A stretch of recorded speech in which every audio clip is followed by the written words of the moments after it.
Hello বন্ধুরা, আপনাদের সবাইকে আমার লয় শোনা চ্যানেলে স্বাগত। শীতলা মার মন্দির, যেটা পাটনা অগমকুয়াতে আছে, অনেক ফেমাস, অনেকই বিখ্যাত একটি মন্দির। আর এটাতে যে আছে, আমি এসেছি লয়সোনাকে নিয়ে ওর দ্বিতীয় বার্থডে, মানে সেকেন্ড বার্থডেটা সেলিব্রেট করার জন্য। যেহেতু পুজোর থেকে শুরু হয়, অনেক দিন ধরে আমার আসার ইচ্ছে ছিল। নিম গাছটা দেখুন কি সুন্দর সবুজ হয়ে রয়েছে।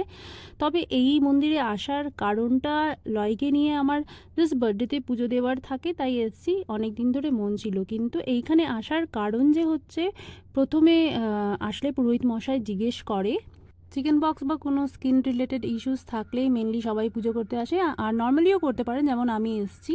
তবে এখানে পুজো করার নিয়মগুলো অনেকটাই আলাদা। আমার অভিজ্ঞতাটা আমি আপনাদের সবার সাথে শেয়ার করব। লয়কে নিয়ে আসার ছিল, তাই আমরা সবাই মিলে সকাল সকাল চান দান করে চলে এসেছি। আর এখানে যে ঠাকুরকে পুজো করার সময় পান সুপুরি ফুল মিষ্টি সিঁদুরের সাথে ওড়না, যেটা চুনরি বলে আমাদের বিহারে, সেটা আপনাকে চড়াতে হবে। আর মায়ের দু জায়গায় পুজো হয়। এক জায়গায় ঘরে, মানে গর্ভগৃহ তো ঢুকে প্রথমেই একটা মায়ের প্রতিমা স্থাপিত করা আছে সেটা, আর তারপরে 9টা পিণ্ড, যেটা শীতলা মায়ের মন্দিরে হয়ে থাকে, 9টা দেবীর রূপকে আপনাকে প্রণাম করে পুজো করে সব কিছু চড়াতে হবে। তো এইভাবেই আমি প্রথমবার এসে জিজ্ঞেস করে করে পুজো আমি জিজ্ঞেস করে করে মহিলাদের থেকে পুজো করছি, যেহেতু অভিজ্ঞতাটা একদমই নতুন এখানে আসার। আর এখানে যে মহিলাটা বসে আছে সেটাই বিখ্যাত অগম কুয়া, মানে একটি কুয়া যেখানে সম্রাট অশোক নিজের 99 টোটাল 99টা ভাইকে মেরে ফেলে দিয়েছিল এই কুয়াতেই। তাই এটা একটা হিস্টোরিক্যাল প্লেস হিসেবেও মানা হয়। আর পুজো করতেও সবাই আসে। খুবই ফেমাস, খুবই বিখ্যাত শীতলা মায়ের মন্দির। আর লয়কে নিয়ে আসা হয়েছে। আপনারা চ্যানেলে নতুন থাকলে চ্যানেলটি সাবস্ক্রাইব করবেন, ভিডিওটি পুরো দেখবেন। আর এরপরে যেতে হবে গর্ভগৃহতে, যেখানে মায়ের প্রতিমা আছে, পুরোহিতরা বসে আছে। এখানে এসে জিজ্ঞেস করে নেয় পুরোহিতরা, আপনি কেন পুজো দিতে এসেছেন। আমি কারণটা বললাম, জন্মদিন উপলক্ষে। তো পুজোটা করার পরে চুনরি এখানে চড়াতে হয়, আর পান সুপারি ফুল মিষ্টি দিয়ে পুজোটা সেরে নিতে হয়। তারপরে ভেতরে গিয়ে আরেকটি জায়গায় 9টা মায়ের পিণ্ড আছে, সেটার বাইরের দিকটা আমি দেখাচ্ছি। এখানে কথা বলছে কিছু অফিসিয়াল। আর অনেক জায়গায় ছোট ছোট ফটো আর প্রতিমা বসানো আছে। সব জায়গায় পুজো করতে হবে আপনাকে। ভেতরের ভিডিও তো আমি বানাতে পারলাম না, কারণ অ্যালাউ করা ছিল না ওইখানে। তো আমি এটা একটু মেনটেন করেছি। আর এখানে এসে অভিজ্ঞতা এটাই, আপনাকে না অনেক চেঞ্জ নিয়ে আসতে হবে। প্রত্যেকটি জায়গায় মহিলারা বসে থাকেন, আর ওরা সিঁদুর লাগিয়ে নাও, সিঁদুর লাগিয়েছো টাকা দিয়ে দাও, এরকম একটি কথা বলে। সোহাগের জন্য, মানে যেটা বিহারে বলে, সোহাগের জন্য সিঁদুর লাগিয়েছো টাকা দিচ্ছ না।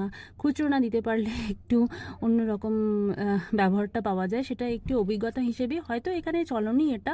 অনেক ছোট ছোট জায়গায় সেখানে পুরোহিত ছেলেরা বা মহিলারা বসে আছে। আপনাকে সব জায়গায় টাকা, 10 টাকা 20 টাকা 51 টাকা যেমন আপনার হয় তেমন দিতে হবে। ঠাকুর তো টাকা চায় না, মানুষরাই চায়, এটা সত্যি। তো দেখুন, এখানে আমাদের পুজো সারা হয়ে গেছে। রোদ খুব প্রচণ্ড হয়ে যাচ্ছিল, আর আমাদের বাড়ি ফিরতে হবে। লয় একটু বিরক্ত হচ্ছিল, তো ওকে একটি প্রসাদ দিয়ে দিলাম। প্রসাদটা খেতে খেতে লয় বাড়ি যাচ্ছে। আমাদের পুজো সারা শেষ। এখানে মানসী, মানে লয়ের দিদি। আর এই ভেতর দিকটা 9টা পিণ্ড আছে মায়ের, এটা বাইরের দিকটা। আর তারপরে ভেতরে দেখতে পাচ্ছেন রিল দেওয়া, সেইখানে এই মহিলাটাও খুবই বলছিল যে টাকা নিয়ে আসিনি, আমারও জানা ছিল না। আবার দেখাচ্ছি এই আগমকো, এই জানলাগুলোর ফাঁক দিয়ে আপনারা হয়তো বুঝতে পারছেন এই কুয়াটা ঘেরা, আর একদম গর্ততে কুয়াটা আছে, যেখানে সম্রাট অশোক নিজের ভাইদেরকে মেরে ফেলে দিয়েছিল। তারপর ছোট ছোট অনেক জায়গায় যজ্ঞ আছে। দেখুন, এখানেও পুজো করতে হবে। পুজো করার পরে আপনাকে পয়সা দিতে হবে। দেখুন মানুষের কি সুন্দরভাবে লয়কে কোলে রাখে, আর খুব ভালো করে খেয়াল রাখে ওর দিদি।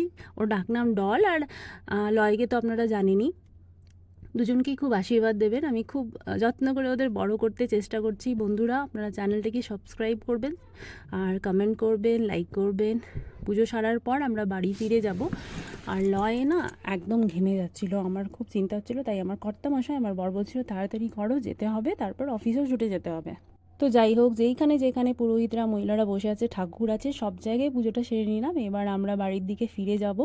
আর তারপর সন্ধেবেলা যা হয়, কেক কাটা, দুপুরবেলা লয়কে বিভিন্ন রকমের খাবারগুলো বানিয়ে খাওয়াবো। আপনাদের কেমন লাগলো এই ছোট্ট ব্লগটি মায়ের পুজো করার, আপনারা জানাবেন। আর লয়সোনাকে কেমন লাগলো জানাবেন। মা শীতলা আপনাদের সবার মঙ্গল করুক। আসছি।